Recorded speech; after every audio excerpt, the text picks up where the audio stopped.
Welcome to WV Ed Talks, and we are doing a Cabell County Town Hall tonight on back to school. So there'll be people popping in and out through the next hour or so, but I wanted to welcome our VIP, Superintendent Saxe, for joining us tonight. He's just fresh off of a ceremony for the CTE school, the Career and Tech school in Cabell County, so thank you for joining us. And we have some parents and teachers and probably some community members. And I wanted to make sure everyone knows you can ask questions in the comments. So I'm going to be watching them as the conversation happens. And thank you for joining us. So I just wanted to start off and ask everybody how they've been doing the last 3 months or so. I've had it, I'll be honest, I've had it pretty easy because I just have a high school student, freshman, well, she's now sophomore, and she's very low maintenance. So I hear so many stories across the state, what you all are going through, especially if you have younger children. So we'll take this first part of this is just kind of some stress relief. Just, you know, how's it been going at home as educators, trying to instruct your students via Zoom and whatnot and reaching them, and then as parents, how's it been at home trying to supplement your teachers? And the kids, I see some kids, you know, Courtney has a child back there. If he wants to pop in and tell us how he's been doing, that's fine.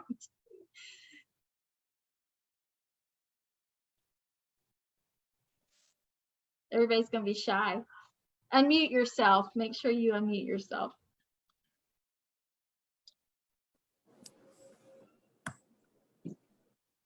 Well, I want to learn more about Courtney's little boy and puppy in the background. That's what I want to know about. Me too. That was a 5th grade graduation present. We went to look at I don't even know how it happened. Anyway, I was a little bit swayed by the virus, I guess. But she is ornery bad, or she's pretty ornery, but it's his little, her name's Josie.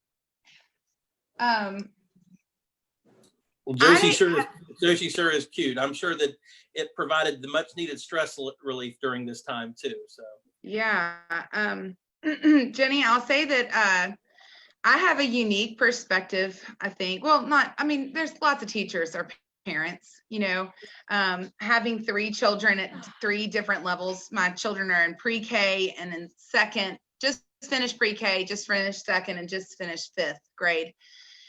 And then of course I was working too. I found it to be incredibly difficult.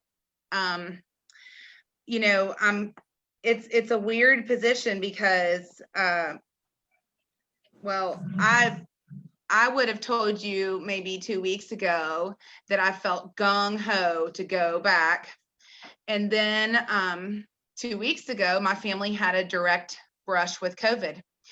And I had to take my family and get us tested. And it was horrifying for my 7-year-old.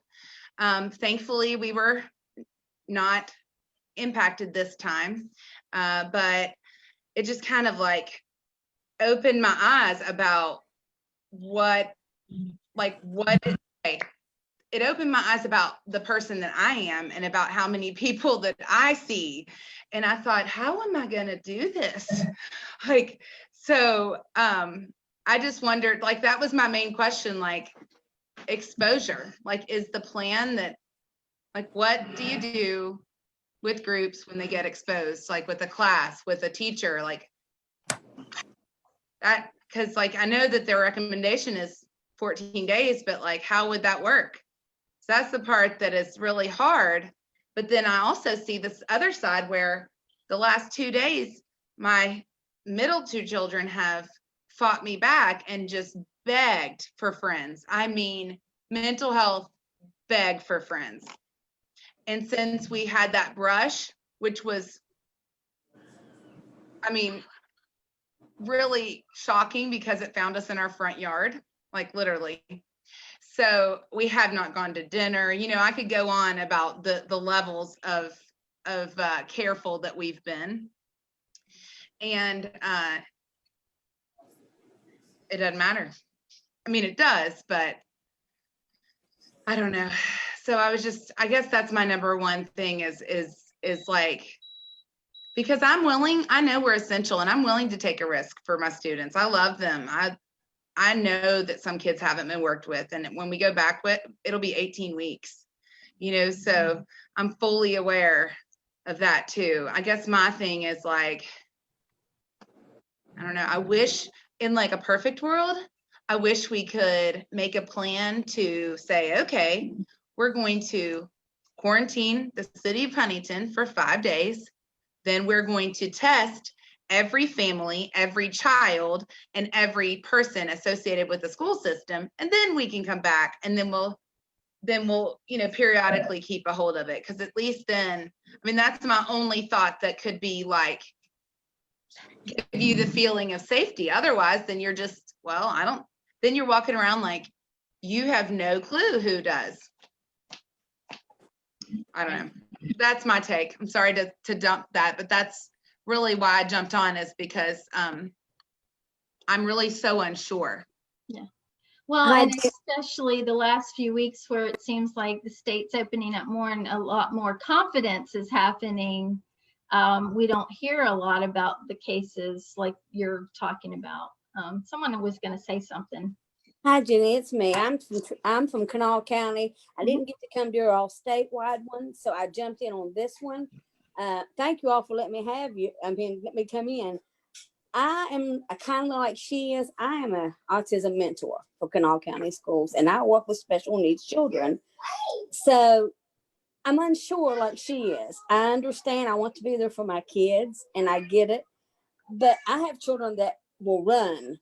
You know, we have runners, we call them elopers, they will run, and I worry about them going out and getting in the hall and getting in this and something happening to them, or how we're going to handle these type of children that are special needs. That's one of my big concerns that I'm worried about. And of course, I'm worried about my grandchildren going back to school and the reentry, what it's going to look like. I'm just curious as to how it's all going to work and what it's going to look like.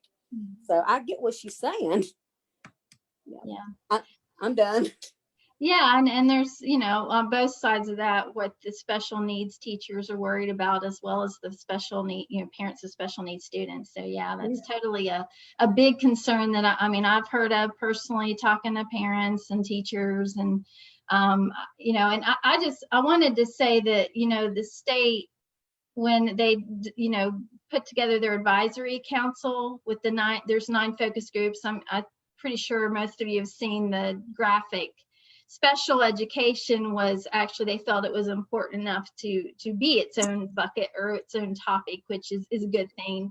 And I wasn't able to sit on those focus groups, so I'm not really sure what was discussed. I've, you know, gave them input from parents and teachers that I've talked to that have either special needs students or children. But what are you saying? What are you saying? What are they? I mean, what are they asking? What are the parents asking? Yeah, I mean, with the parents, they're concerned. Of course, the big thing is regression, where you know the services were still happening, but they maybe were, a lot of them were through Zoom and things, you know, not physical interactions. So that's a big concern, of course, with the parents, and I know it is with the teachers as well. They're worried about their babies, you know. Yes. So so there's that, and you know, and how's that going to be addressed when we go back to school? But you know, IEP meetings and things like that are a concern, because that hasn't necessarily happened in person either. And of course, I'm talking statewide. I'm not even, you know, necessarily talking about Cabell County. But I know that, you know, I'm friends with a lot of special needs teachers, or you know, parents with special needs kids in Cabell County. And I know one of the big reliefs, which it's funny because a lot of people complain about it, is when Clayton Birch said, okay, well, you don't, you know, your grades can go up, but they can't go down. Yeah. A lot of parents were like this. There was this huge sigh of relief for parents on that end at first. Now, as it, you know, went along, you know, it seemed to be more you know, they went, oh, wait, our kids aren't, you know, there's no accountability. So the kids were relaxed, which I know, speaking to Superintendent Saxe, not, you know, he's going to speak too, but that has been something that, you know, is going to be looked at. And, you know, I'm sure there will be accountability this time. It's not going to be everyone, you know, run amok or whatever. Yeah, that, and then masks are concerned, especially whether it's kindergarten students or first grade, and then special needs students as well, you know, if they're going to be able to keep that mask on. So Superintendent Saxe, do you want to comment? I mean, you jump in anytime you want. So. Oh, sure. No, well, first of all, you know, Mrs. Arnold's, you know, concerns, I think a lot of people share those same concerns. You know, we get to a point where sometimes maybe we feel a little more comfortable, and then all of a sudden something hits a little closer to home, and you take a step back and you're like, oh, I'm not sure about this now. And so I totally can relate to, you know, her concerns, and I think there's a lot of people that share those concerns. And while I think that a lot of people are yearning for something that is more normal, you know, whatever, you know, the new normal, I guess you could call it, you know, I think that thinking that we're going to be able to go back to the way things looked, you know, last August when we started school, I think most people have accepted that things are not going to be that normal, and that there's going to have to be other things that will occur depending upon, you know, what the guidance from the Department of Education and the governor's office really, you know, end up being. And I think that guidance is going to be coming out sooner than later. Yeah. You know, I know that they're working on a toolkit for districts to be able to use, but I also think that what they're going to do is give the flexibility for school districts to be able to work with their health departments and their communities to make a decision on what's in the best interest of their school district and their communities, and what's going on in the community as it relates to the COVID-19 issue. And I think that really probably what'll happen is if we do go back to school in somewhat of a normal type schedule, that when there's an outbreak, or if there's an issue that arises in a community or in a school, that we're going to see, I think, isolated closures as opposed to statewide closures. But now that could also very rapidly change, because if the state ends up having, you know, numbers that are really increasing, then, you know, there always would be the possibility that we could see a statewide, I think. But I really think that all the intentions is that we handle issues on a case by case, school by school, county by county issue. But I also think that you know, we have a responsibility as a public school system to make sure that we have as much continuity as possible, so that we can make sure that we're taking care of those of the learning gaps that we know are going to have occurred since March 13th.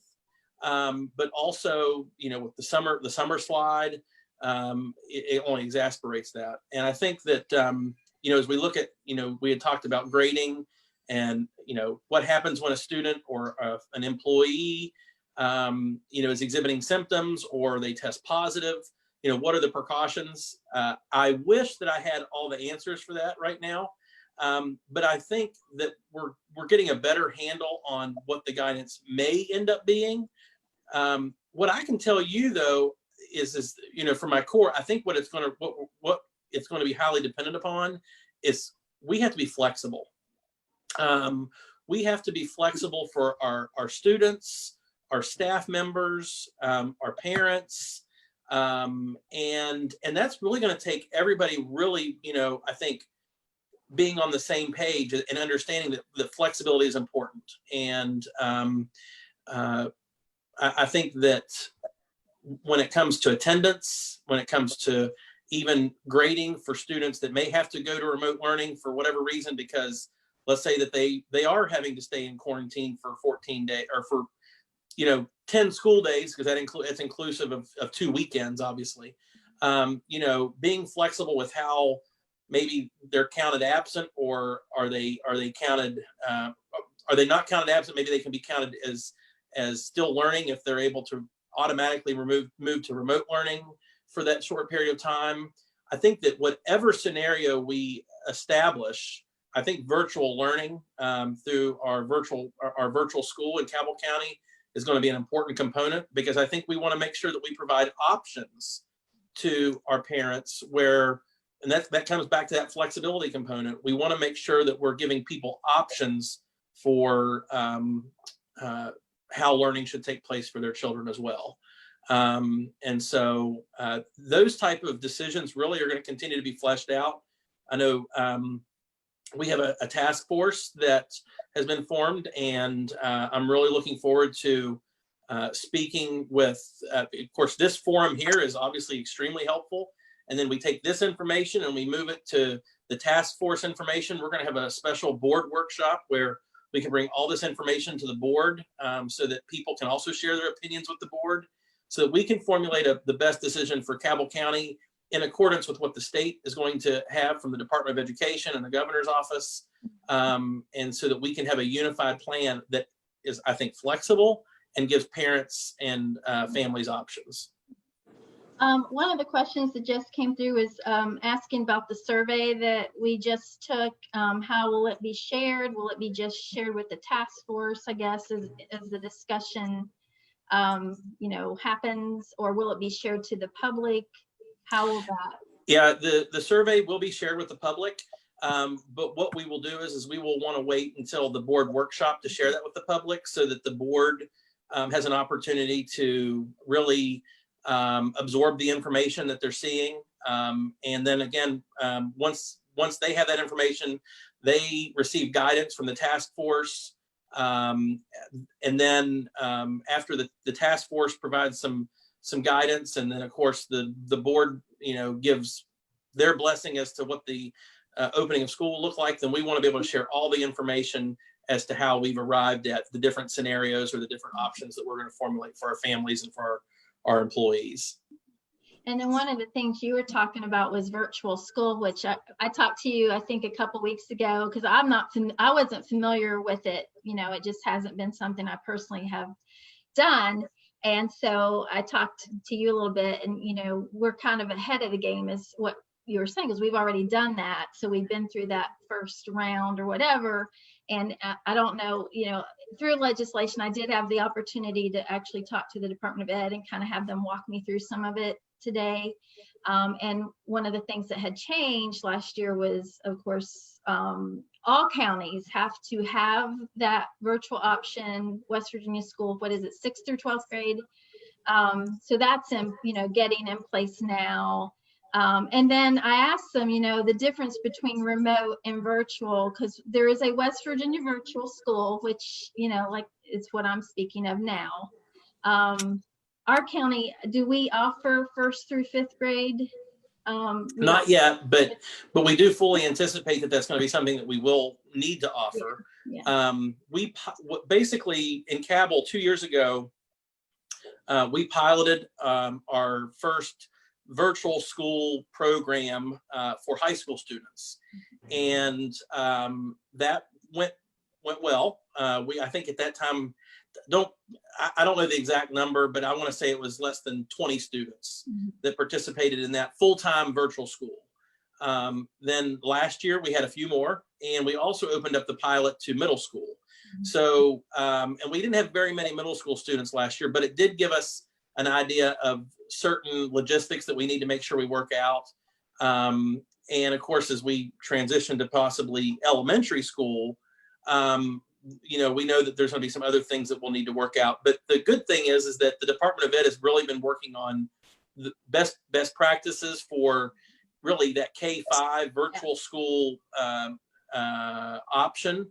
And what has been proven, through research, has been high effective strategies through virtual school for those elementary, those intermediate primary students.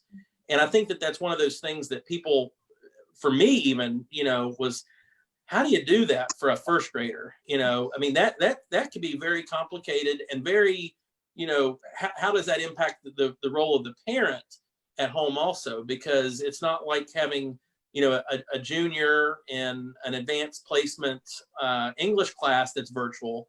It's going to be a completely different, set of scenarios. but I think that based upon some of the information that I've been seeing, it requires a lot of parent or someone at home to be able to help guide the instruction with the resources that the virtual learning platform is providing. I saw one where it was like, where they were teaching the child how to count.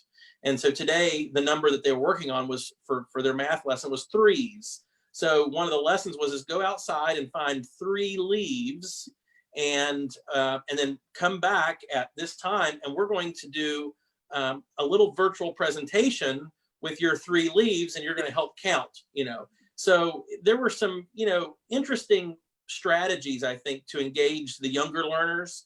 And so we're sort of learning about how that should really look and feel. But I think you brought up a really good point, and that is that there's a difference between remote learning and virtual learning. Really, our experience with virtual learning has been through the virtual learning platform that we use for high schools and middle school students. What we have experience in was when March 13th hit and we had to close schools, we had to move to a remote learning model. And I think there's a difference in expectation in a remote learning model and a virtual school model. So, the remote learning model, because of the crisis and the pandemic, really fit the need as well as the flexibility that we provided with grading. But, I also, it was interesting because one of the things that we found was that some students, because the grading component was removed and they couldn't, perform, it was a hold harmless, they couldn't perform any worse than what their 3rd quarter grade was. We actually had a lot of students that pushed themselves because the threat of failing something was sort of removed. But we also had a very significant group of students that were like, hey, look, I'm sitting good at the end of the 3rd quarter, and I really don't have to, so I'm probably not going to. And I think we knew that would probably happen. I think that they were in a comfortable spot, but we definitely don't want a repeat of that in the future. And I think that as we look at what the future holds, and knowing that what we're going to probably have in place is a virtual school option, that the expectation and I would say grading accountability or accountability for the student with assignments and engaging in learning, engaging with their peers through the virtual learning platform, there's going to be an expectation there that we will have to make sure that students are learning in high yield ways also, and that they're getting appropriate credit for the work that they're doing. I also think that if COVID wasn't around, okay, and virtual learning was an option that, let's say, a student in one of our schools was taking, there should be certain expectations that they can maintain the expectations.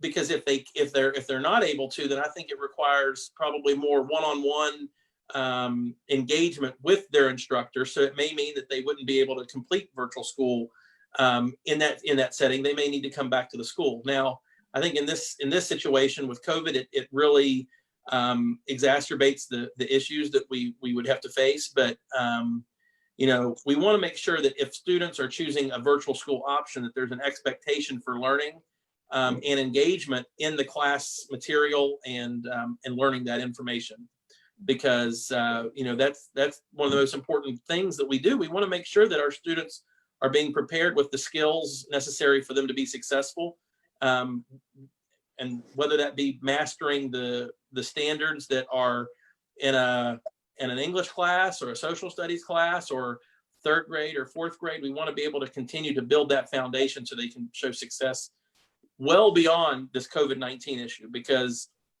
while COVID-19 is here right now and it's our present, we also know that the future is still going to be bright. We know that our public schools are going to continue to need to offer a world-class education face-to-face. And you know what? Now that we're fully into the 21st century, we're going to have to make sure we have options for those virtual learning opportunities for parents and for students too. Yeah, and so I was just, as you were talking in the first part of that, it just dawned on me, we're going to have a lot of parent volunteers even, or community volunteers that are used to going into the schools and aren't going to necessarily be able to because of the restrictions and how many people you have in the building and things like that. So I wonder, and this is something maybe to bring up to the task force, about maybe that is kind of a role, when you look at childcare and things like that, that maybe volunteers in the community can help that first grader if their mother or father's out there working, maybe they can kind of step in, which isn't the school system's responsibility, but I'm just wondering, as volunteers, that might be a way to engage them to help some of the students that are doing virtual or remote learning. Just a thought. Because I know that's an issue, that's something that's also a concern with the virtual learning and all that. Yeah, and if I could add, one of the things that I've just been pondering in my own mind is that as we explore, really expanding virtual learning opportunities for students, and we talk about, whether we come back 4 or 5 days or we go to straight virtual, or those are two, let's say, like hypothetically, those are two options. What would a blended virtual, non-virtual look like? Mm-hmm. And this would be really good feedback, but for parents that are not comfortable sending their student back for, let's say, 4 or 5 days, the question I would have is would you even feel comfortable sending a student back 1 or 2 days? Because you're still increasing, your exposure to more people and so on and so forth. So I wonder, could a hybrid or a blended model really look like, where we have virtual learning, let's say during the school day, or let's say the virtual learning is with a teacher is actually in the evening, okay?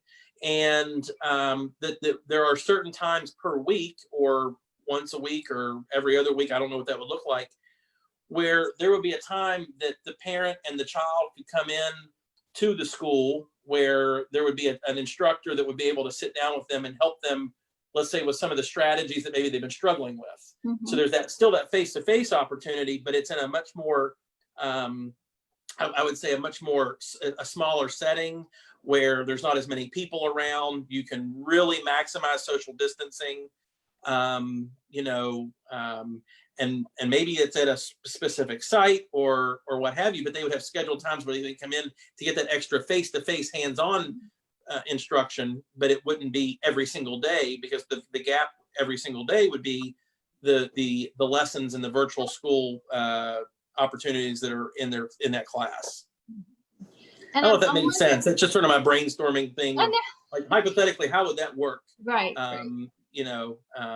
And of course, as a school district, the challenge you have there is that one of the things that we have a finite amount of is employees. Mm-hmm. And the contractual requirements of what we currently have, during the school day, and how would that, if we were to offer something like that, how would that look, and how could we afford to do it the right way? Yeah. So. And that's been I've heard from teachers where, there's all this training that needs to happen up front before school starts, and how, them being compensated for it is kind of a concern as well. And, but I wanted to give anyone that's on this panel right now, if they wanted to hop in on any concerns they have, before we go to another topic. I know someone had asked in the comments who's on the task force. And I'll have Superintendent Saxe tell you who, but I've seen it now, and it's the LSIC chairs are a part of that, and other people, teachers and whatnot. So I don't know if you want to elaborate on that, who's on the task force or not. Well, I can give you some generalities, because it's a pretty big list. Yes, it is. I think we have probably close to 100 on the task force right now. So LSIC chairs, we have principals, I believe. Service personnel. I saw some service personnel. Yeah, we have each of the employee associations have representatives. We have some additional parents that I've actually had several emails say, hey, can I be on it? And I'll say, absolutely, sure. So we've had a few others that have requested it. It's getting, the problem is that you don't want it to get too terribly big, because then it's hard to have conversations. But I want to be able to provide an opportunity for everybody that wants to provide input and thoughts and ideas. We want to hear those. And so, part of the group is large also because all of the district's senior leadership team is there. We'll have a food service director. We have our great maintenance director who's over our custodians. We have our safety director. We have our student services director, Mr. Thomas, who works with our school nurses and our counselors, and also our social workers. We have school nurse representatives. We have, again, employee association service personnel, AFT, WVEA.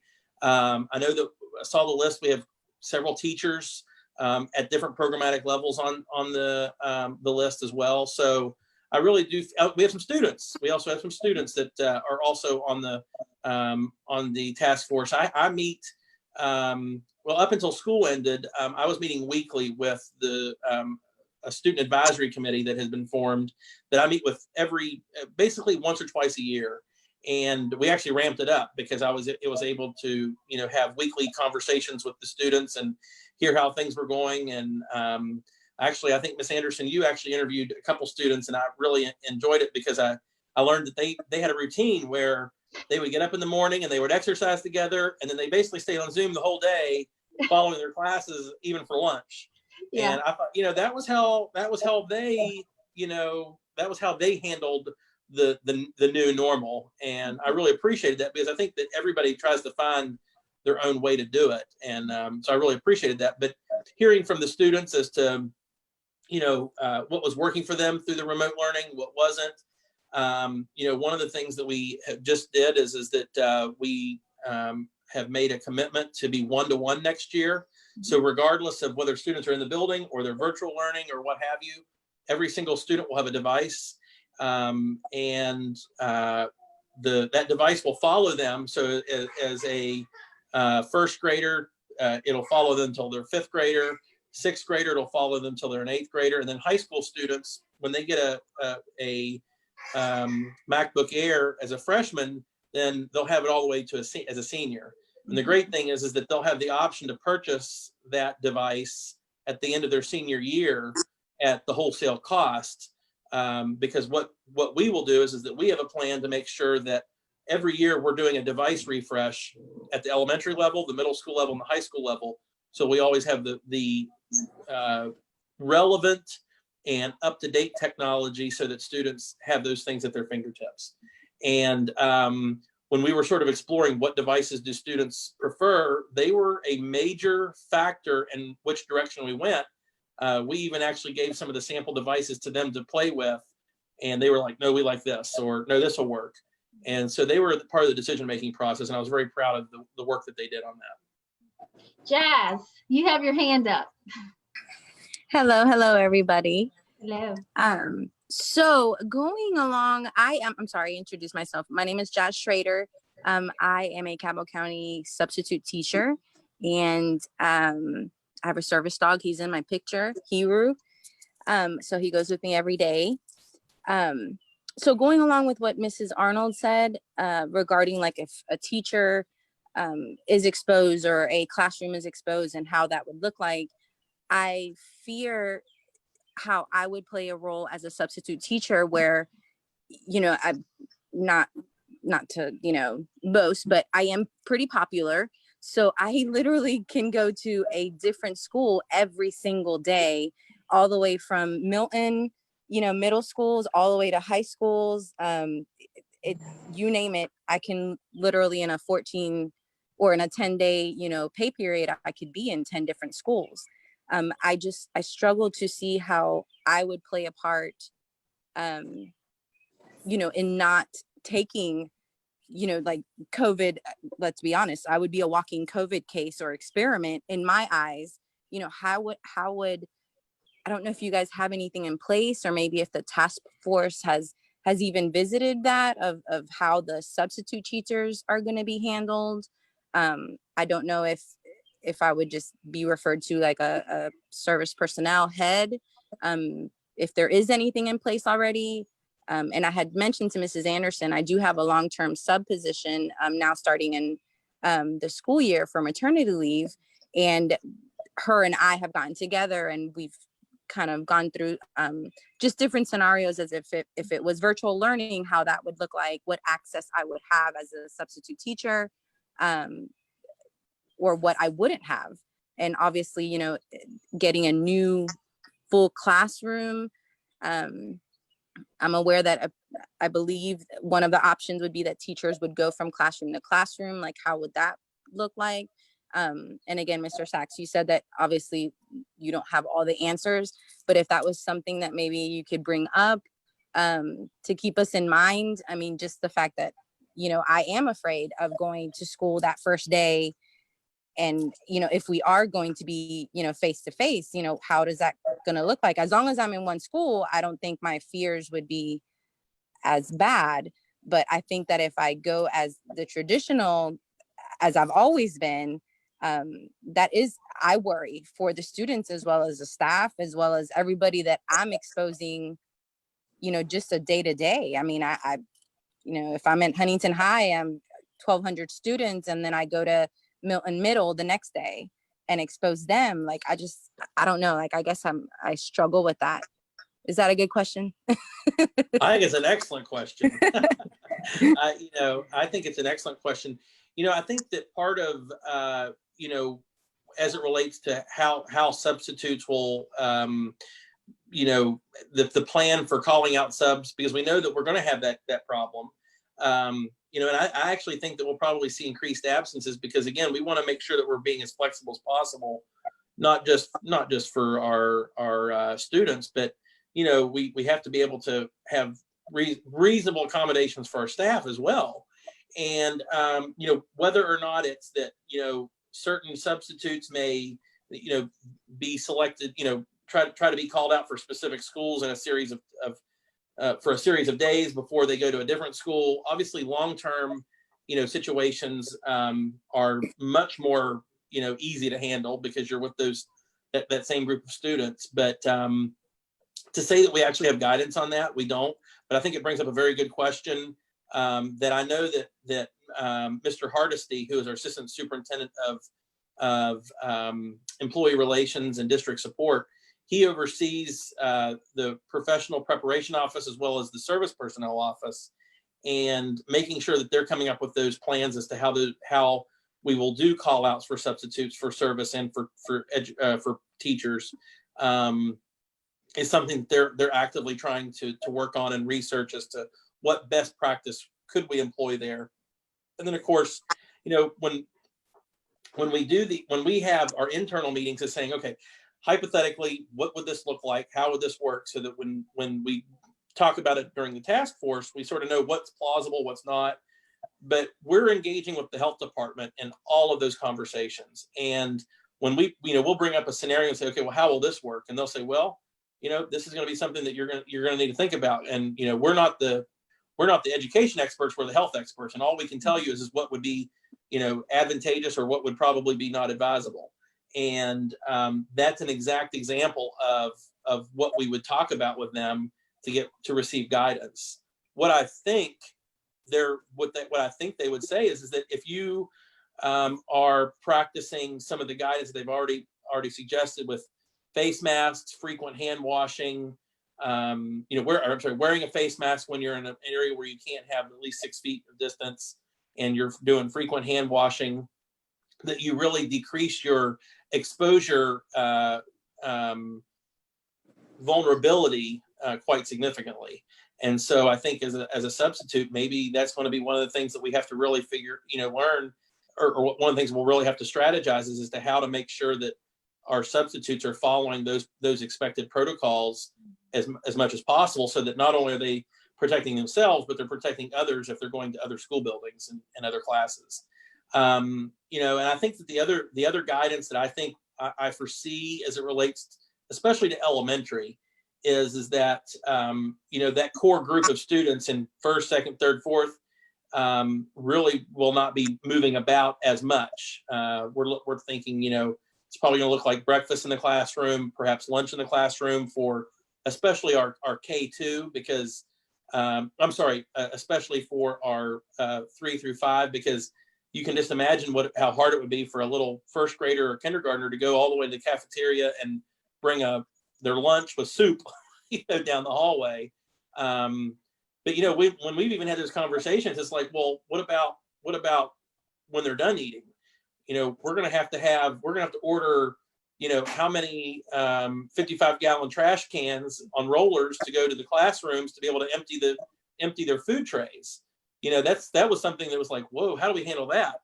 Because for breakfast it's easy because it's a smaller item, but when you're talking about all the meal components of the lunch and the milk cartons and the different types of meals, that becomes a little bit more of a logistical issue. And I know I've digressed from the conversation on substitutes, but it just goes to show that as we work through all these things, we're working with the health department to get guidance, because I'm not really sure how that would work quite yet if we were to go back to school, as normal as possible. Courtney, go ahead. No, just appreciate taking the time to answer. And like I said, I mean, if it's just something that could be, or if we could have obviously direction of where to go to get those answers, or, I mean, obviously we'll stand by until further notice. Mrs. Schrader, is it Schrader? Is that right? Yeah, correct. Where do you normally substitute, just out of curiosity? Normally the most I get called is Huntington Middle and Huntington East Middle, and then Huntington High. Okay, so you're predominantly substituting in secondary schools? Yes. And then did you say you have a service dog? Yes. He travels with me. I see her or him in your picture. Him. Him. What's on his head? He actually, the kids will choose like what he is for the month, what color, and then we take him to the groomers, and his mohawk and his beard. He has a beard, and they choose what color wherever I'm at, the school that I'm at. I'll tell them, hey, tomorrow I'm gonna get him groomed. What's the color? And they choose the color, and then he's that color for the whole month. Oh, that's awesome. And what's his name? Heru, Heru, Heru. I cannot wait to meet Heru. I want to meet Heru very soon. Absolutely. Thanks. Courtney, did you have something to add? Yeah, I've kind of written a couple things down. First, I want to talk about what you said about lunch, just give you a quick idea.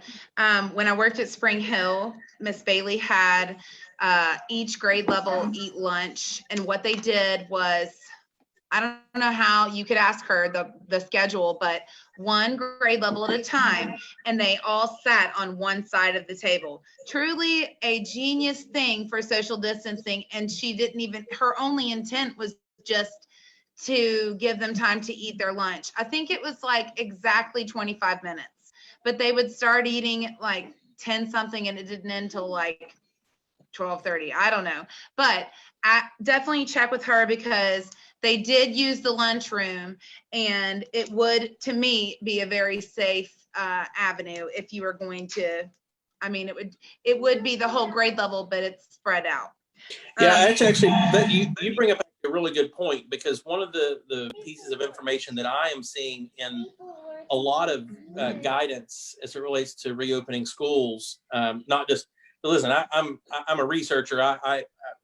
I go and see what other counties are putting out there in other states for their reopening plans. And one of the things that I've seen that they've heavily emphasized is that if you are in a situation where you can't social distance, especially, and I think of especially our elementary classrooms, doing, we stress, small groups and centers, that's probably not the most advisable scenario when you can't maintain social distancing. It's really making sure that all students are aiming the same way, because as they project, and if let's say that there's water droplets that are coming out, then it's all going to be going one way, and it's less likely to hit someone in the face or and breathe it in. And so that helps. One of the other interesting things was that I learned is that, and it's a little bit of a concern, but singing, when you're singing, the 6 foot social distancing reference is not adequate because it can go farther.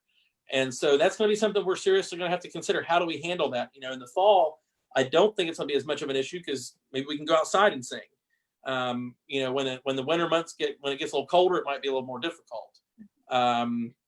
So that's another thing that we're going to have to get guidance on as to what's the appropriate way to handle that, or musical instruments or what have you, especially when you're inside.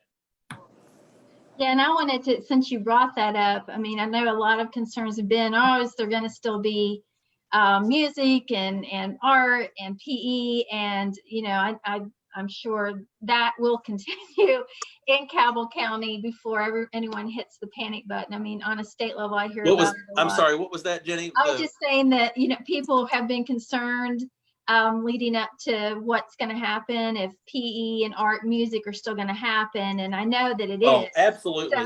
So, I think that we just need to make sure that we're following the proper appropriate guidance for how that should look, to be safe. But, the thing about art, music, and PE is, one of the things that one of the priorities is the health and the well-being of our students is at the forefront of every decision. Well, when we think about well-being and social emotional health, we know that art, music, and PE is a fundamental component of making sure that those kids are getting what they need for that social emotional health. And so I can't see a situation where we would not make sure that our students have that opportunity, to receive those related art activities. Anyone that hasn't spoken want to pipe in? I have to jump off here, but can I say 2 more things and then I have to go? I'm so sorry. The last thing I wanted to tell you about testing, I know I mentioned it earlier, but to me, like, if we can't test to return, it's a huge problem. Like, one person can take, like, it will reach, okay, for example, our situation impacted like 50 families. So, if you think about Southside in general, I'm just giving Southside, but like, most of them have multiple siblings in classes and they all know somebody. And so it usually reaches far and wide. And so I guess my point is, I feel like our community is in school is so essential and it's worth fighting for, that it would make, even though we can't guarantee, we know it's a point in time and that they could go out and get it somewhere else. We would, if you asked the general public, would you feel more comfortable if your child and if families were tested and teachers were tested, like legitimately the coronavirus test, would you feel more apt to return to school? Because then we're at least looking at and then also we have to say, have you traveled? Like, I guess my thinking is, at the beginning, I'm an optimist and I thought, okay, we can do this. We'll lock down 21 days. We will, as a country, will beat this. Then reality hit. That wasn't the truth. And I've seen this, I just feel like testing, I can trust myself. Like, I do deal with so many kids. I would be wearing a mask, a face shield. It's just, I look at her and the mask is below her nose. And I look at my 7-year-old and I said, would you wear one to school? And he's like, no. So, and I've talked to my oldest, and I said, would you do a face shield? And he's like, I guess, I know we'll do what we have to do because I can't forego my paycheck, nor do I want to. I love what I do. I guess I just feel that, like, we can talk about all these scenarios, but really we need to test. Like, we could probably be pretty normal if we tested and tested and tested. And I don't know how we can make that happen, but I think, if anything, parents should be on the news saying, okay, Governor, we need to lock our homes down, sign a contract and say, we will not go anywhere for 2 weeks, 21 days to get our kids back in school, to get everyone tested, their families, their children, the staff. But I mean, otherwise we can talk about things we do all day long, but one kid, one family member from who knows where can ruin it for everyone.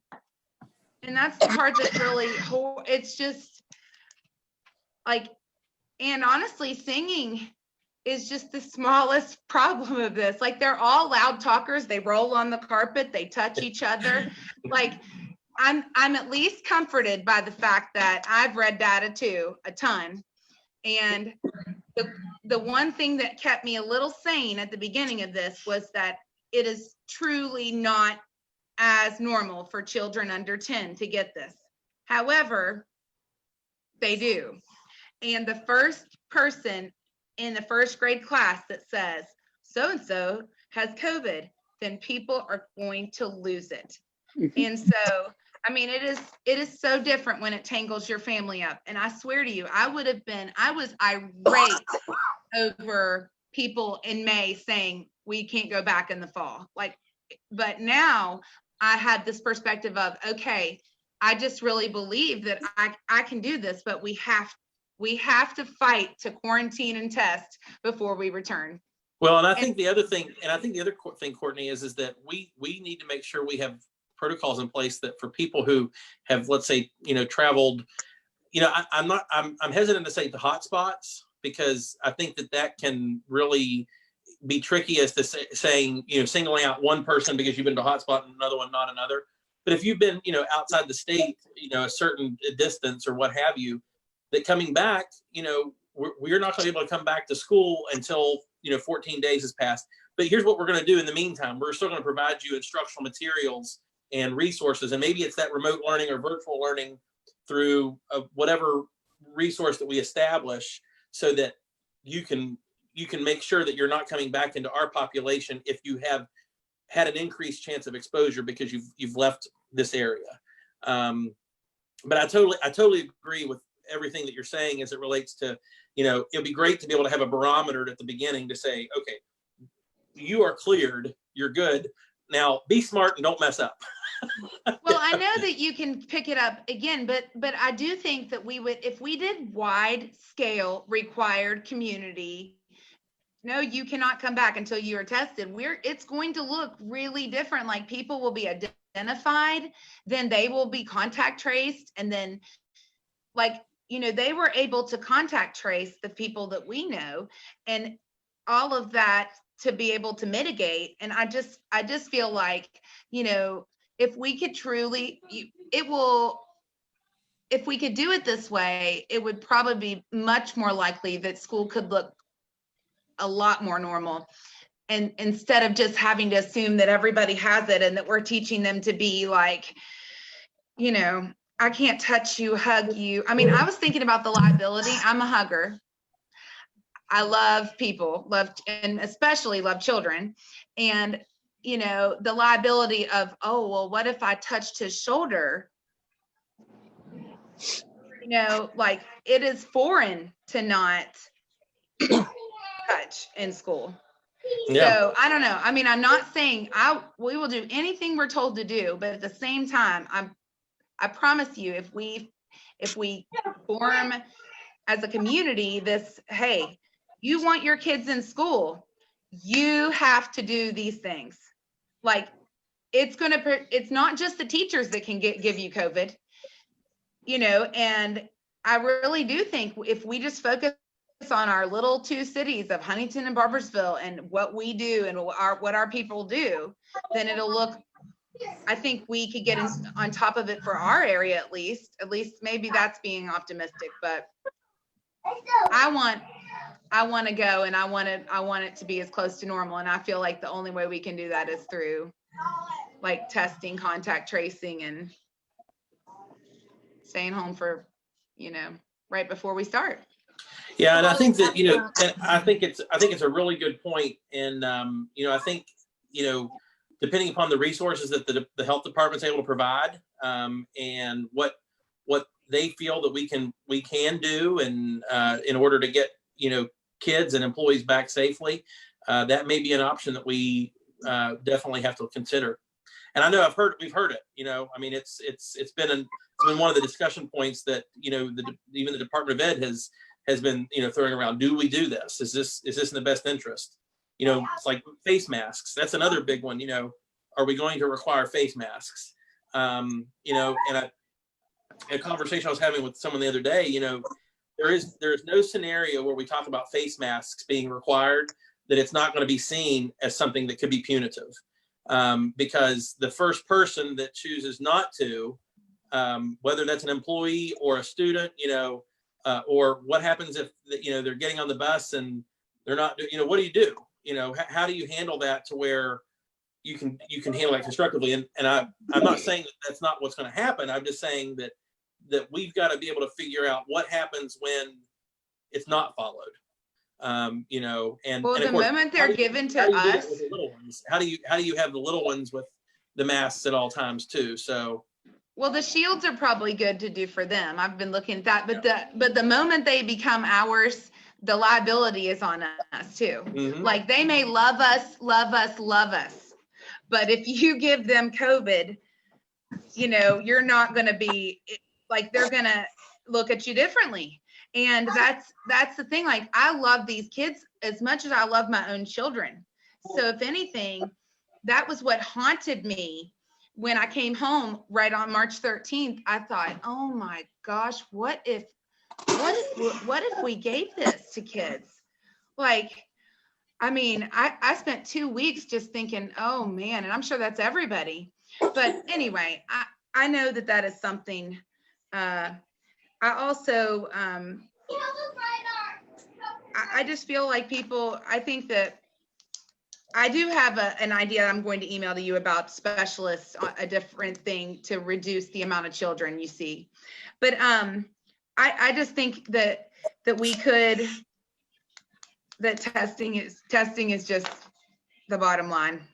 I do think people would feel a lot better, a lot. I know we can't guarantee it, but at least we could be in front of it instead of behind it. Because if, what'll happen is if we come back to school, then we won't make it a day before someone has it. My thing is though, even if you're going to test, I wanted to know if each teacher was going to have to be tested before we walk in that building. That was one thing I wondered. Will we be tested? And even if I go in that day and I'm tested, that doesn't mean that I'm not going to have it tomorrow. You see what I'm saying? So I'm concerned about that. Okay, yeah, I've been tested. Then I also have family members that have asthma and things like that. They can't wear masks because they have trouble breathing anyway. So what do you do about something like that? There's just so many different scenarios, and that's what makes me nervous. We can't accommodate all of them. We're not heroes. I mean, we are heroes, but we're not. You know what I'm saying? So how do we do this? By the grace of God, is what I'm saying. But anyway, that's just how I'm feeling up. I'm feeling it this way. So I'm really nervous about this. Someone else brought up if families come into school and everything starts out okay, and then they want to take a vacation leave, educational vacation leave, is that going to be discouraged? I would imagine so, in a way, but I don't know how you would keep that. I mean, that would have to be something in county policy. That was. And y'all were talking about singing. We don't have, my church is not having church and choir practice and singing just because of what the things are saying that's changing, whether you spit out or you sneeze or whatever else, I mean, I'm just pretty blunt about things. So anyway, if I'm not going to go to church and even do it, and I love to sing because I sing, and I'm nervous about even doing that. I'm even nervous about going back to work. What do I do? I don't know. It's starting to get stressful on me. It wasn't, but now it's starting to. Okay. Anyone else want to add to that? Charity, you're awfully quiet. I had some questions. Oh. Hi, Charity. You know me. Teresa is actually one of the teachers in the class that I student taught. So I student taught in Kanawha County, and I teach in Cabell. So yeah, a little quiet, but yeah. Yeah, I teach special ed at Spring Hill. Woo woo. And we miss her. Yeah. So one of the things I wanted to mention is number one, I love teaching special ed. It's something that I'm really called to do, and I thank God for that. One of the things that I guess from a special educator standpoint is, my students already have a huge gap, when it comes to academics. And we know that the general ed is already going to have a huge gap. And the question is, how do I help mend that gap during this time? And I know for some of my kids, they come from one parent households that have 5 kids in it. When you call the mom, mom, hey, I'm stressed out. I don't know what to do. I don't know how to get on Zoom. Charity, let me know, what can I do to help my child, graduate this year, or whatever the case is. And I think sometimes there's a disconnect between like special education and general ed, because I know during the time when we had to do Zoom, I would have to hop on Zooms with other teachers and then text the parent, okay, I'm going to modify this for your child, and I'm going to make sure that your child has this. And, and I think that's something that we need to, like, I guess, I don't know how to like marry it together, because I personally feel like some of my students, because I had a kid, some kids that were in 4th grade, maybe on a 1st or kindergarten level in reading. And to me, it's just like, okay, I really, really want to go out and reach out to you and help you, because we were working on something. You were moving, and then I didn't hear from them, for a time. And I think that's something that really scares me, because I really want to go back when the school year comes. But then I'm like, okay, is it really going to be realistic? Because if we do every other day, I know if Sarah comes on Monday, Wednesday, then probably Tuesday, Thursday, she's not going to do the work. Because they're regressing, because of the way they regress. As possible. Yes, I want to be hopeful about it, but I'm starting to learn how my students operate, or how some parents operate. And I've had tremendous parents that have reached out to me, and and I saw their kids grow, but then I saw some kids who didn't. So my question is, how are we going to take special ed and mend that gap?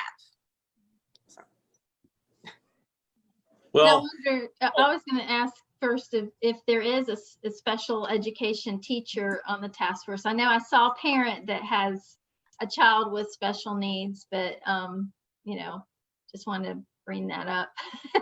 I would imagine there should be one on there. of course, yeah. To be honest with you, I don't know all of the teaching areas that are represented, but it would be important. It'll be important to have all teaching areas represented, and to be able to have a special education teacher. I think even it's a smaller population in the county, but even our L's, those students who have an English speaking gap, and being able to learn their content, the gap and where they've been able to close that gap it's been a long time. And so we want to make sure that we're focusing on those kiddos too. I'll be honest with you, Charity, I think you bring up an excellent question. And I think it's one of the things that's on the hearts and the minds really of everyone that I have talked with is how do we close, when we're talking about, equity even, how do we close that gap for our students that either are in situations where learning at home was not ideal for whatever reason, or they have some sort of identified learning disability that makes it more challenging for them. I think that's really where we're going to have to rely on your expertise and the expertise of our special education teachers. And Ms. Scarberry is I don't know if you've had a chance to meet her, but she is a phenomenal director, and I know that she's been working on things to be able to help close that gap. But I don't know that there's any magic wand that says, especially, and I think that what we all really want is on day one, we go in there and we say, hey, we're fixing this. It's going to get better. And while that's optimistic, we also know that that's probably unrealistic. It's going to take time to be able to close these gaps. So I think that my advice is, based upon whatever happens, is we take it one day at a time. We take one day at a time, and we do our very best every single day. And it comes back to that being flexible, being a good communicator, so that we're not only communicating well with our students, but we're trying to communicate well with our parents. And, if a parent is reaching out to us, whether it's to a teacher, to a principal, to a district office person. You know, I sort of have a philosophy. We really need to make sure that we're responding at least initially within 24 hours, because their issue is pressing and it can't wait. You may have 25, 30 issues going on at the same time, but we need to at least acknowledge that we're in receipt of it and we're working on it. And I think that goes a long way to taking it one day at a time.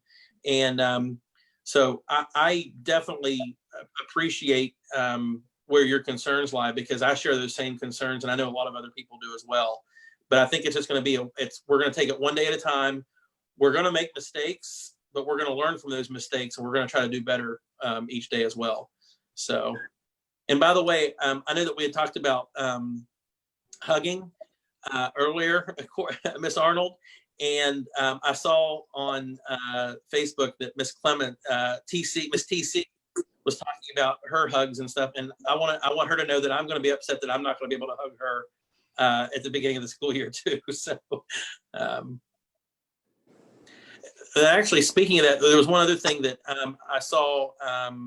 There was a question that I saw where, you know, will there be screening? I do expect, and this is not specifically testing, you know, for the virus screening, but other screening metrics that might be in place. I really do believe that there's going to be a strong encouragement from the state level to make sure that there is screening in place. How that will look, we're not exactly sure yet. We're still waiting on some of that information, and what that would look like for a school bus. What would it look like when you come to school? But I think that, you know, one of the things is we talked about having flexibility with attendance. Is if a student is exhibiting any of the symptoms, we're probably going to have to ask them to stay home. And of course, that's when we want to be able to have that flexibility so that they aren't necessarily counted absent, but that there's remote learning opportunities so they don't fall behind. How do you get them to stay home? What's that? How do you get them to stay home? You mean like if they were to show a symptom and then you would, you mean sort of not allowing them to come back to school? Well, that, and on another call we had earlier, one of the teachers was saying, like, if we have a kid who shows up sick at school with a fever, do we have any sort of guarantee that someone will come pick them up in a reasonable amount of time? And also, do we have any sort of way, I can't think of how, like, people told me I was naive for suggesting that, you know, people really need to not send their kids to school sick. But we know in the past, people always send their kids to school sick. But this is a serious, serious problem though for this. If they, you know, if you catch a cold from somebody or if they barf on you, it's not so big a deal as you might end up in the hospital on a ventilator. Right. Well, I think you know, those of us who are on the call that are teachers or service personnel or administrators, we know that there are times when we call a parent and we have to wait, you know, a while. Some parents are there real quick. I think that what we're going to have to be able to do is find spaces in the school so that if there is a child that is exhibiting symptoms, that we can remove them from the congregate areas, from their classmates, until a parent does come to pick them up. And we'll just have to do our very best to be able to try to get a hold of those parents to have them come and pick up their child.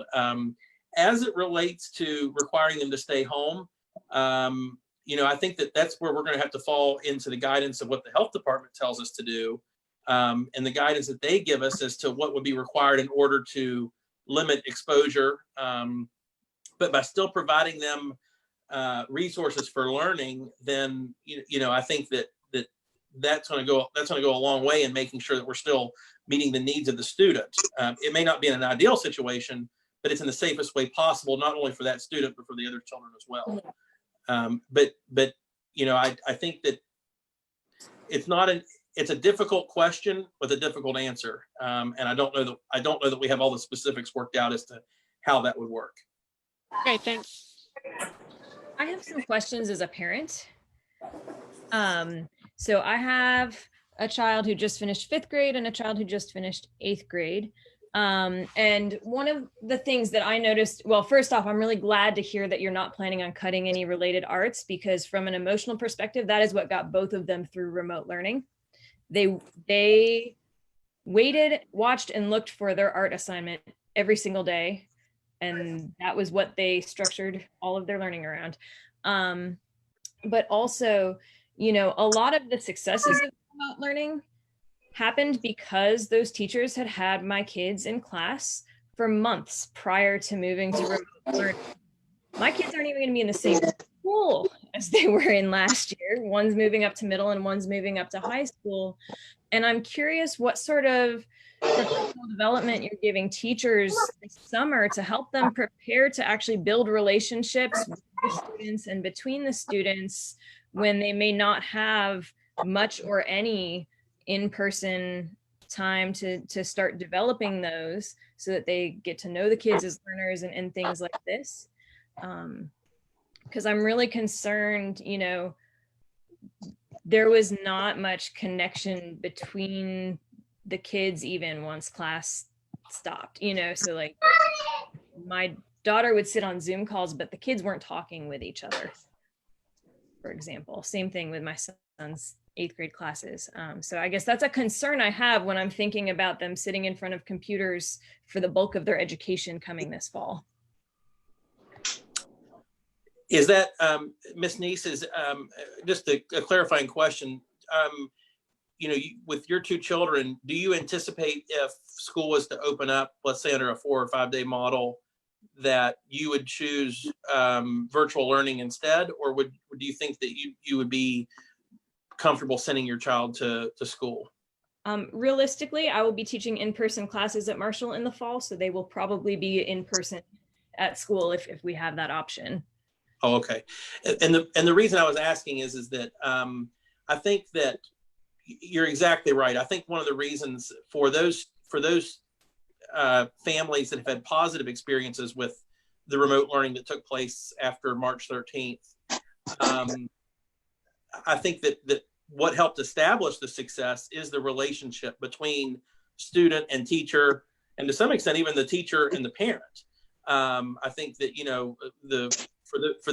for the parents that had a good I would say a well-established relationship with the teacher, it was probably easier for the communication to occur and to hold those expectations for learning and so on and so forth with the child. I think that that's also sort of the difference is if when we come back in the fall, that the virtual school option is something that people choose, the expectations for students to exhibit success are going to be much different than what it looked like for remote learning, in my opinion, because, if after the first week or two, the child is not progressing well, then I think that there's going to have to be, significant intervention meetings with the family and the child, probably in a face-to-face setting, so that we can make sure that we're addressing as quickly as possible those issues that are considered barriers to why the child is not able to participate in the virtual learning space. I think that I would be surprised. I think that there's going to be a lot that's going to have to happen in order for us to not actually have some sort of face-to-face instruction in the fall. Based upon what I'm seeing in the trend, the only reason that we would not probably go back to some form of face-to-face in the fall is if there's an executive order by the governor that says that all counties are closed. And what I've been told is that's the only way that we're going to be able to close in the future is a full, statewide, as if the governor calls that. So I think that we're going to be able to start building those relationships in the fall with those new teachers and and here's the other thing. What also has to be, what also has to occur is, we're going to have to teach expectations for how you interact in the school. How do you handle going down the hallway when we can't really social distance? We encourage you to put a face mask on. We encourage you to wash your hands frequently. We're, amping up, the sanitation or the disinfecting of high touch areas and those sort of things. But you have a responsibility as an individual to keep yourself and your classmates safe.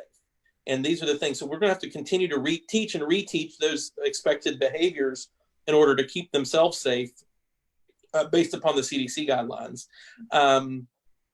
But I think that as we teach those behaviors, we build relationships. Our students build relationships with their teachers. Teachers continue to build relationships with the families and the parents. Then if a school was to have to close, for an extended period of time because of an outbreak or something, then hopefully we won't see as much of the issues that we saw in the fall where there was some disconnectedness. Because I completely agree that the relationship's what's important. Well, I have two questions. So one, because you just mentioned sudden outbreaks. So will there be like an extensive training for teachers just to cover that? Oh yeah, we'll have to. I mean, we're going to have to make sure that all of our employees have extensive training at the beginning of the school year as to the appropriate protocols for when you're not able to have when you're not able to have non-congregate settings. What should you do? If you're a middle school or high school teacher, if there's a class change that's unavoidable or however that would look, what should you do to make sure that this space is appropriate for the new students coming in? But at the same token, how do you make sure you're supervising the kids in the hallway?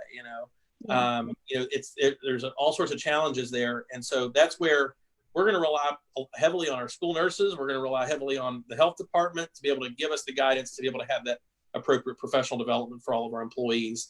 And then, of course, just how do we continue to reinforce those strategies with our students, especially during the first, several weeks of school, because we want those behaviors to become second nature, to where when you are in a situation where maybe a face mask is suggested, you're popping it on and you're going, as opposed to having to have a teacher say, need to space out. You need to have 6 feet between you during this time, So those are difficult things to teach too. As a parent, I really expect face masks to be a requirement if my child is sitting in a classroom with other kids this fall, just to be honest. And I don't think it's actually all that hard a sell to explain to kids that this is what it's going to take for you to be able to see your friends in person. I mean, mine expect to see them on people. One of my children had to attend something briefly earlier and was shocked that the adult at that event did not have a face mask on. So I think these are things we can teach our children, and that maybe we need to have some parent education on over the summer so that we can be working with our kids on that ahead of time, so that it's not all on the teachers to have to be the mean person saying, put that face mask on. But I guess my bigger question is that if it seems unlikely to me, based on human behavior and the way things have been going in our country as far as coronavirus response, that there would not be some moment where classes will end up transitioning to remote for some amount of time. What kind of preparation are the teachers being given right now to support them in that transition and to help support parents? That I think is my really big question, because there's a big transition that happens there. And what I was willing to experience and watch my children experience from March through May this year is very different than what I want them experiencing from August through May next year. So can you address that training aspect, or how you'll get a more seamless transition between what happens in the classroom and what happens remotely? Yeah, I think that's a very good question. So one of the things that we continue to have available are our learning management system is Schoology. And so, making sure that the teachers and instructors have the skills necessary to navigate Schoology, to set up their classes, the message boards, because it's not always about, completing this assignment or this document and turning it in. It's also about the meaningful conversations that can occur for the students through discussion board posts and those type of activities. So making sure that they know how to use those full suite of resources. Also making sure that they know how to give adequate feedback, or to message parents, or to message students individually or as a class. Those are all part of the virtual learning experience. And so those opportunities for teachers, continue to exist. And then of course, there'll also be things that will be required for certain staff members, at the return of school. Last year, we've had a lot of teachers that have gone through Schoology training. So we try to diversify our training also, so that we have advanced users, intermediate users, and maybe beginning users for the new teachers that we're hiring into the county. But the other thing that we have in Cabell County is we have 2 Apple professional development coaches. And they are assigned to different schools. And so they've developed these, I guess they're technology teams, which are comprised of teachers. And sometimes there's a teacher team, there's a student team, and they actually become train the trainers, so that they can go and help train their colleagues. And so those were actually we actually started establishing those 2 years ago with the first rollout of devices. Last year, we amped it up to a few more sites that we were able to do that at. And then of course, the school year of all those, getting the foundation set for those tech teams with our instructional staff was sort of cut short. But our plan is to continue that momentum with our Apple professional development coaches, so that we are building capacity within schools and within our teachers to teach other teachers how to use the devices for remote learning, for enhancing the interaction of the devices in the classroom, so that it's not just another piece of paper and pencil. It just happens to be digital. How can we use these devices to engage learners in meaningful learning activities, where they're using the devices for research, for presentations, to provide artifacts of learning? And what's interesting about that is all of those things that we can do in the classroom with these devices can be done remotely or virtually as well. And so those are the things that we currently have in place, and we're continually reflecting upon what it is that we offer to try to figure out how we can do it better. And so that's currently where we're at. One of the questions that came in was asking about nurses, because not every school has a full-time nurse. Do you foresee there being additional nurses available? I mean, I guess that also depends on health department and what they're going to require too, I imagine, in part, but that's a question that came up. Yeah. Well, I'll be honest with you, when we had, is it House Bill 214? Am I saying that right? Was that the right number? The omnibus bill? Yes. Well, that was 206. I 206. remember. Well, I call it 666. I've already forgotten about it. One of the things that I'm really, really proud of in our district is that there was a funding mechanism in that bill that afforded us the opportunity to be able to hire more support staff, like nurses, social workers, counselors. And it was at that point that I think that based upon the funding formula change, we were able to add an additional, I want to say it was 20 positions. Mm-hmm. And we took full advantage of that. And we acted very more I don't remember the exact number of counselors that were added, but I know that we got to the point where we were able to fund a full-time counselor in every school. We added more social workers at the elementary level. Every middle school had a dedicated social worker. Each high school had a dedicated social worker. I think Huntington High actually has 2 social workers. But we also added, I think it was 2 or 3 nursing positions at that time as well, to be able to lighten the load on our nurses. We could use another 10 nurses, absolutely, in order to put a nurse in every school. The funding mechanism isn't necessarily there through the funding formula.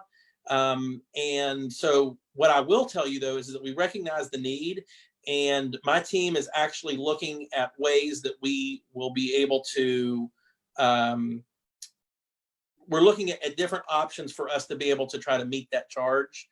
I'm not sure how that's going to look yet, but we do hope that we have some options that we can take to the board for approval before school starts. So I don't really have an answer for you yet. I can tell you that we recognize the need, and we're trying to work on it. one of the things I was wondering, because when you all were talking about the connection between the teachers and the families and building on that, because I have noticed, especially on the elementary school level, that relationship building has, it's increased. And I mean, my hope is for it to grow even when we get back to normal or whatever that's called. I know Clayton Birch doesn't even like to call it new normal anymore, but I'm wondering, is there possibility, and maybe this is something for the task force to talk about, but almost like a family liaison or somebody that can answer questions on the county level, like a parent volunteer, like a volunteer system. I think you and I have even talked about family engagement center, piloting that at some point, but because just we know sometimes parents are more comfortable asking a parent. But I wonder if there's that, like, so if they have trouble with Schoology or they have like questions, like we talked about how many questions might come up throughout this time going into school. But I'm just wondering if there's that. And then part two is the amount of training. And I think Elizabeth mentioned it about the upfront training for parents needed moving into the new school year will be important. So I think those are just things that just always pop in my head since I always think family engagement. No, I think those are excellent suggestions. And I think that, one of the things that I feel like we do really well in Cabell is we've really tried to be innovative in how we're trying to get information to our families. Mm-hmm. We try to fully utilize our social media platforms. And we know that that's one of the things that parents really value. The other thing that parents really value is and I was a little surprised by this, but it's the phone calls, that they like getting the phone calls from Mr. Flowers, and we also try to respect, the time that you take to answer the phone to hear what, we want it to be an important message. But using our social media to be able to communicate through, whether it be a post or a video, even our Cabell's Connected Classroom, if you recall, we try to put together a video that really explained how that would work and where the resources were. So being able to provide, I would say, virtual family support is something that we can definitely take a look at to prepare for the beginning of the school year. Here are the steps as a parent we need you to take in order to keep your child as well as all of our other children and employees safe. If your child's exhibiting these type of symptoms, here are the mechanisms that you should consider to keep them home, and here are the accommodations the school district in your school is willing to provide for when that time, if and when that time comes. I saw a post, I think, that someone was talking about even having the parents sort of sign a form as a screening tool.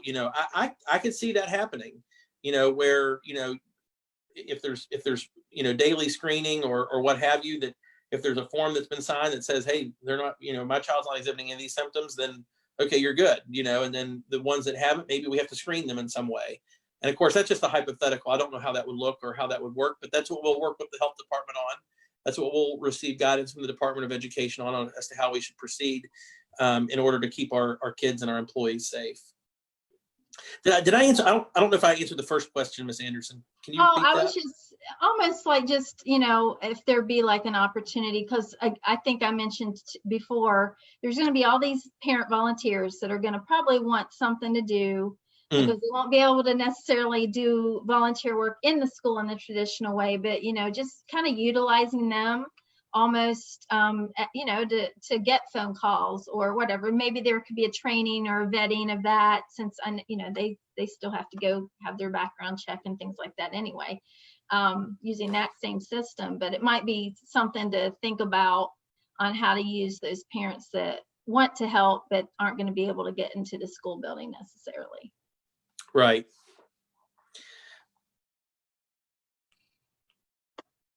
I'm looking because there were a lot of questions that come in, and I'm not doing. I know. I was looking at it too.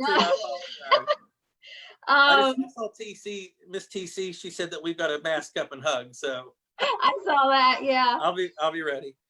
Yeah. Well, I have two. I have questions coming from one page, and then I have questions coming from my page. So I'm trying to like look back. Well, I see also Miss Williams, who is a phenomenal elementary teacher at Salt Rock.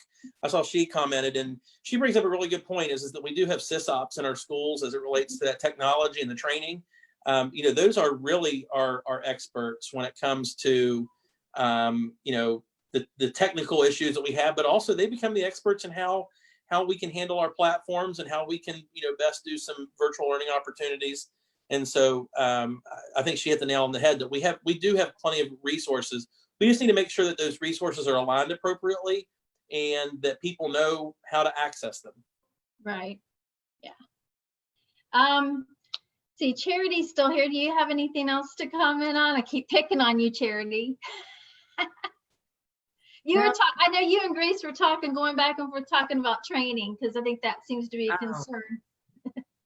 Yeah, I mean, I'm sure the county will give us, more information on that. But I wanted to ask Mr. Saxe something. Is there a definite date on when the task force will have their final decisions about what's going to happen for next year? I think, and here's the other thing is I know we keep, one of the things that I'm guilty of it, we keep talking about the task force, that it's just for reopening schools. It's actually, when I originally had thought about the task force, it was a remote learning task force so that we could talk about, if and when there's a situation where we have to, go back to remote learning or to virtual learning, what are the things that we need to make sure we're considering for it to be effective. And so I say that to say that I anticipate this task force continuing to meet well beyond, at least I hope that we will continue to meet a couple times well beyond the decision of here are the options to reopen school. But I would anticipate that based upon what I think we're going to get additional guidance from the state here in the next, I think it's within the next 2 weeks. I can't be certain. It's supposed to be. Well, I don't want to tie them to it either, because I know how things evolve and it's very fluid, and so I don't want to tie them to that. But I think we hope that maybe by the 1st of July that we're going to have a better idea of what that guidance is going to look like, and that'll help inform the task force. And then my hope is that we can have a board workshop that the week of like July 6th. And in fact, I think we're trying to work on scheduling that board workshop so that we can bring information to the board. And then that's really the hope that the task force will have had, I think, hopefully at least 2 meetings there to be able to come up with some, major themes that will help shape what we're going to do. And then the board will have that information and we'll get feedback, and then we'll try to communicate because that's the other important thing. I think timely communication with our families as to what those options are is also extremely important. So if after that week if that gives us a solid month before school was to start back, that we can hopefully, communicate what is going to happen. And I think that also gives us time to see how this curve is going to happen and if an additional guidance from the state will actually evolve. So that we've sort of protected not giving, conflicting information as to what our school options are, within the next 2 or 3 weeks. Jazz, you want to say something? Yes, just a quick side note. I'm volunteering to go to any type of training or anything like that. I know that there's always a concern of like, well, where's the money going to come from? Like if we give trainings, obviously, and compensated for that. But as a substitute teacher, we don't get obviously a lot of the trainings. I've been lucky to get the Apple trainings and so forth, because I've just been lucky to be in a school where the long-term sub just happened to be at the time where they would get the training. So I've just been really, really lucky on that part.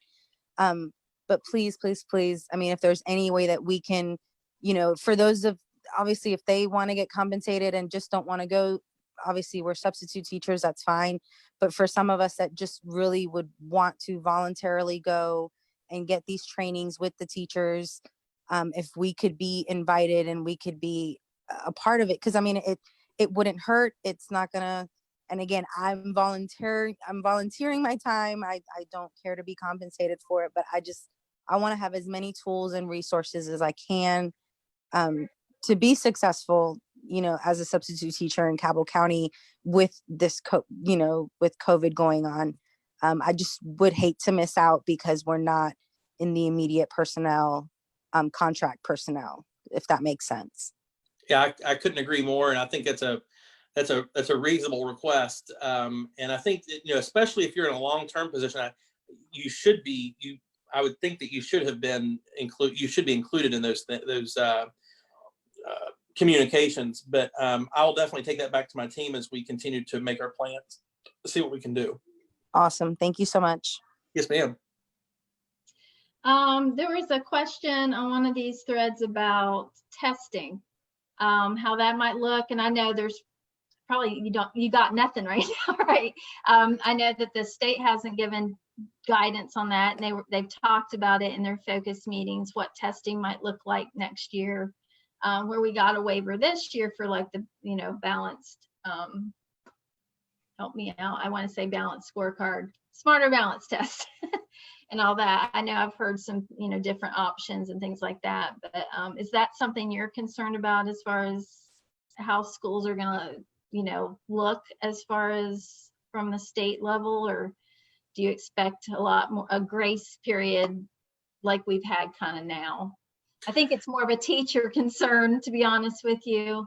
Oh, sure. I mean, well, I think the first thing is that whether it's a district offered resource or something that the teachers help create,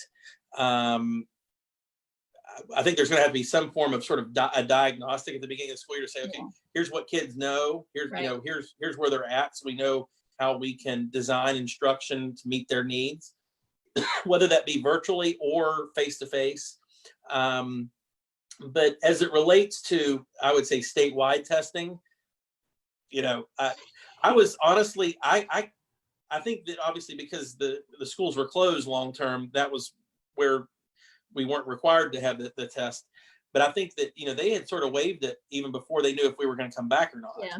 Yep. And I'll be honest with you, I was shocked because in ever since NCLB, No Child Left Behind had been enacted, I don't think there's ever been a year that, these federally mandated state tests weren't administered. So I will tell you, it took a load off of, I think, our students and our teachers to know that was not something that we had to be concerned with, and our students. I mean, it's not something they should be concerned about. So how would that look in the future? I think that, again, one of the things that we continue to hear, from our state level officials, and what we're advocating for is flexibility. And so I don't know how that works as it relates to if you have extended closures in part of your district or in part of the state, and then you're still expected to, expected to have a state test. I think it presents a really unique opportunity, though, for us to be able to explore other metrics that can show how learning has taken place. I think that you can still have accountability in that manner without having this specific state test, but we'll continue to work with the Department of Education to learn more about what those options could be, if they offer options. And I think that's a good point too. I think they're looking at it as more of an opportunity, looking beyond 2020, instead of like just feeling like, oh, look what's happened, our system's falling apart. It's an opportunity to be better, really, as a state education system. So I mean, I've been impressed with just some of the strategies I've heard and things like that, listening to those focus meetings. So yeah, I think the biggest thing is that, with whatever happens, the one thing I can say that, even from the before March 13th, really, but when March 13th hit, in our school district, we knew that we were focusing on two major things, and that was making sure that all of our students had the opportunity to continue to learn, and that their social emotional health and well-being was taken care of as well, especially,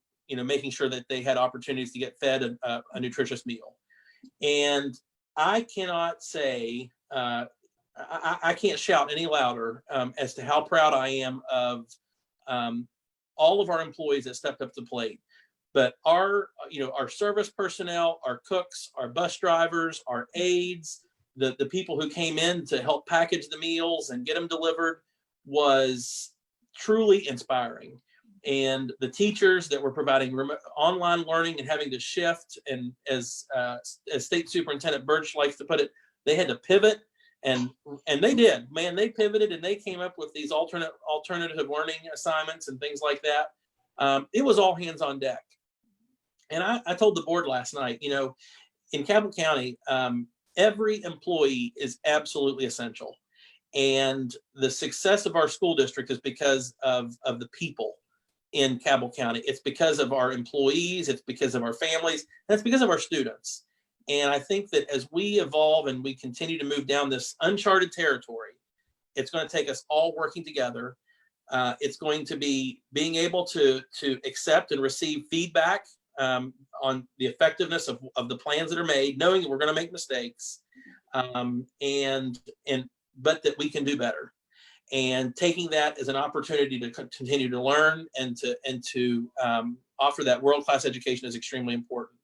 And I just can't say enough for the people and the employees that have continued to meet that call, and really the understanding of our families and our parents, because this is stressful for everyone involved, and being able to have that grace and that understanding means the world to me as we continue to navigate these uncharted territory, or this uncharted territory. And grace was a word I heard a lot in the past 3 months, for sure, whether it was teachers or parents, and just the way they just let each other know that, they were there for each other. In fact, I heard one teacher, she relied on the Facebook group that she started with the parents, because she said it was almost like a counseling session for more so for the parents, but for her too as a teacher. So I like hearing stories like that. One of the other questions I have that keeps coming up is about Wi-Fi. And I know you all had some mobile Wi-Fi opportunities, and I assume those will still be going on in the fall or however that's set up, whatever happens with remote learning. So one of the things that we did was and I can't speak to across the board how it was handled, but I know that specifically there was an initiative for any of our seniors that needed a hotspot. We were able to provide those. One of the problems, I would love to be able to provide some sort of internet for all of this, to make sure everybody had internet.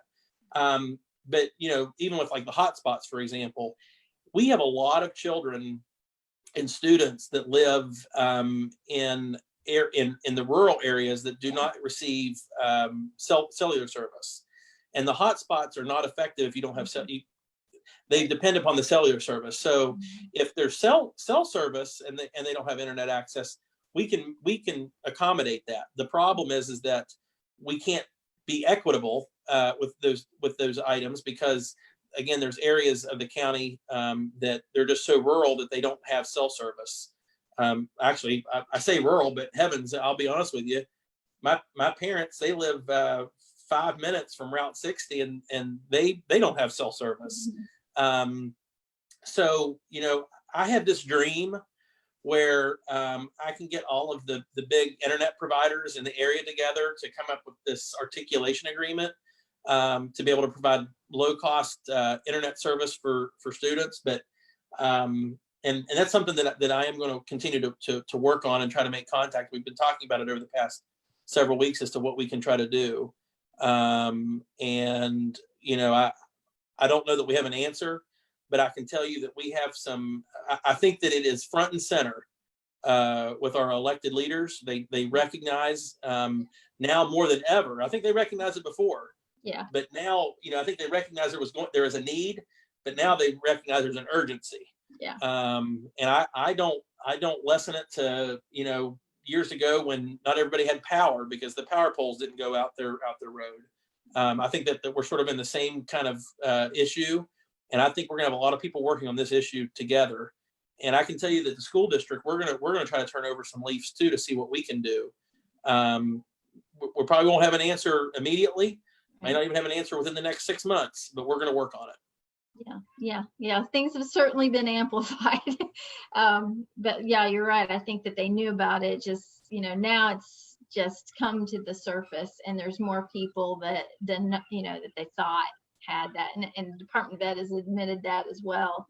So, and someone had suggested, as I was doing parent teacher focus groups, how cool it would be for like just the Department of Ed to have their own internet service. You talking about kind of making it like a county thing, but like a whole system, broadband system that Department of Ed provides free internet for West Virginia students. I mean, that's like big dream. I know you're a dreamer.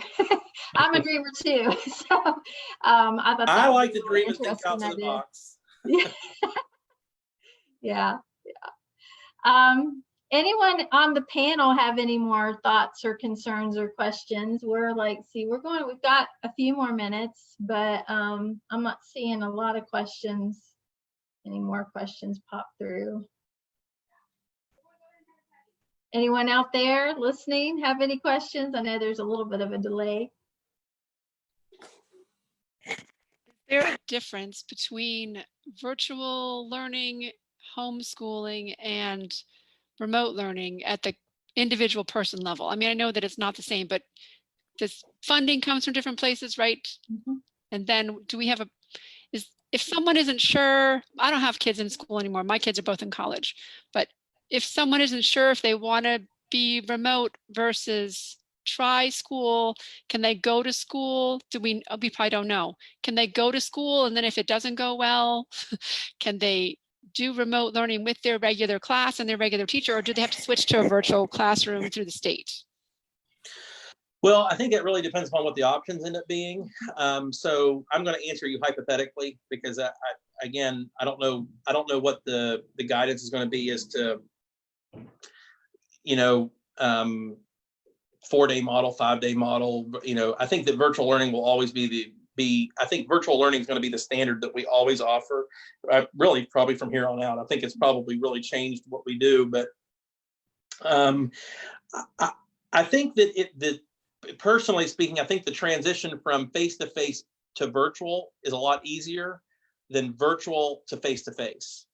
And I know that, a lot of times under a traditional model of before COVID hit, when you had a student that was doing virtual, a lot of times the requirement was that they couldn't transition until the semester.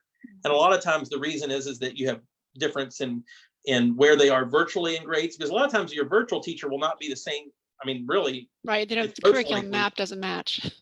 Well, there's that, but it's in all likelihood that the virtual teacher you have is not going to be the face-to-face teacher you have. So in their pacing, they would be maybe not at the same place, but we would hope that they would sort of be close to the same place by the semester. And again, the semester you're looking at grades, especially for high school, and credit and actual earning the credit for the course. Whereas in middle school and elementary, you're not really looking at credits as much as you are like the 9-week grades. So it could look a little bit different for when you could transition, if you needed to transition at the elementary or the middle school level. I don't know how that will look quite yet. But like I said, I think it's easier to transition from virtual to face-to-face. I'm sorry. It's easier to switch from face-to-face to virtual than it is the other way around. But I think in this circumstance, I would rather see a student go from, if it wasn't working out in the building, is for them to be able to go virtual so that they have the resources necessary with a high quality instructor that can give them the guidance and the resources and the feedback that they would need. Not saying that wouldn't happen if they went to homeschool. I just know that what we're able to provide through our virtual learning program will be high quality. And, because we're going one-to-one, all of our virtual school students will have a device. And of course, we have to work out the logistics of internet access and, making sure that that's not going to be a barrier for the families. And maybe, and like I said, maybe that's when we have to look at alternative models where we might have an evening program or something that the students can go to, where there's less students or what have you. So that's another option that I think maybe we could, toss around. So do we think we're doing 4 or 5 day, not an A/B or a hybrid? No, I don't know, to be honest Okay. with you. I think that based upon the conversations that I've had with people, I think there's a lot more people that are comfortable with a 4 to 5 day model, simply from a logistics standpoint for their family. But we're not ruling anything out. We're going to make sure that we have an opportunity to reflect upon the survey results, the major findings of the surveys, as well as what the task force brings to us as what they think are the most ideal options to consider, and scenarios that we need to really give some thought to. Yeah, I'm going to post all the notes Department of Ed gave me on the virtual schools. Most of the answers where you all had asked questions it's going to really rely on what the counties do decide. So, but one of the questions was about tech for virtual, which I'm sure isn't decided yet either, because someone said, is there going to be like an 8:30 to 5, like someone they could contact if they have questions or things like that. But I'm sure that information is to be continued or still to come. Oh, hello. Can you wave? Hello, buddy. Can you wave? Say hi. They can't see him, honey. He's not Oh, I'm sorry. We can't see. I can see part of you. There you go. Hello. Can you wave? Can you wave? Oh, there we go. We won't keep He's been out too much playing. longer. He's been out playing. Oh yeah. He has a nice playhouse, right? Yes, he does. Yeah. Daddy worked really hard on it for like 3 or 4 weeks. It had 1,800 pieces, and I think it weighed 900 pounds. Holy moly. So, yeah. Very Oh, cool. no, don't push nut buttons. So, but I'm sorry, Jenny, I didn't get that last question. Oh, I was just saying, so one of the questions, I was going to say, some of the stuff the Department of Ed had given me information was like everything. Hey, Sienna. Hey, Sienna. Now you're making my heart I'll be break. there. That was just, everything was really going to rely on the county, what they decided. So, but I'll post my notes and everything. Okay. One of the questions was about parent support, like if they had questions about virtual, and maybe actually if you could give them kind of a heads up on when they would have to maybe sign up for it. Yeah, I mean, I think, as I said, I don't anticipate a start without giving parents the option for virtual. So like I said, I think that's sort of a given. We're going to have a virtual opportunity for parents, regardless of what scenario we open with. But I think that we will probably have some registration time frame that will start, so that, and hopefully people will sign up sooner than later, because that helps us make sure we have appropriate staffing and resources necessary to hit the ground running on day one also. So, yeah. Well, that was one of the questions that I had, and then Georgia was going to ask Joey. we had the same question: was what's the ratio, student ratio, or whatever for virtual? And he didn't have an answer yet, so that's coming. yeah. So because there is nothing in policy or state code that gives guidance on that, so that's not for virtual. And I would say that, because this is just my personal opinion, and I'm sure that we'll hear from the state, but I would think that a virtual school teacher teaching, 4th grade would be capped based upon state code to no more than the 25 students that would be required. So I think that we would still have to, under code, still adhere to those type of things, unless there was some sort of code modification. Yeah. That's my expectation anyway. Right. Well, we are at the 5-minute mark. So do Charity, Grace, there's somebody that says guest, or Jazz, do you have any more questions? Or I think it's been a great starter conversation, and there's so much more discussion, that's going to happen with the task force, and there'll be more community input and all that. So I think this has been a really good opportunity, and I appreciate Superintendent Saxe for being here and answering our difficult, crazy questions. Well, I look forward to a time when I can provide more definitive solutions and options for people. But I just appreciate everybody's understanding, during this time. But we're going to work really hard to make sure that we come up with good options for everyone, and that we'll be ready to hit the ground running in whatever we choose to do. So. All right, I'm not seeing any questions. I see mute buttons. Okay, last chance. I don't see anything else out there. Okay, well, we'll just sign off a couple minutes early then. All righty. This has been Thank you. Thank you for connection. having me. Thank you for having me Well, and thank inviting me, you. Miss Danny. Thank you. Thank Take you. care. And Bye-bye. thank you, everybody that joined us. Have a good night. You too.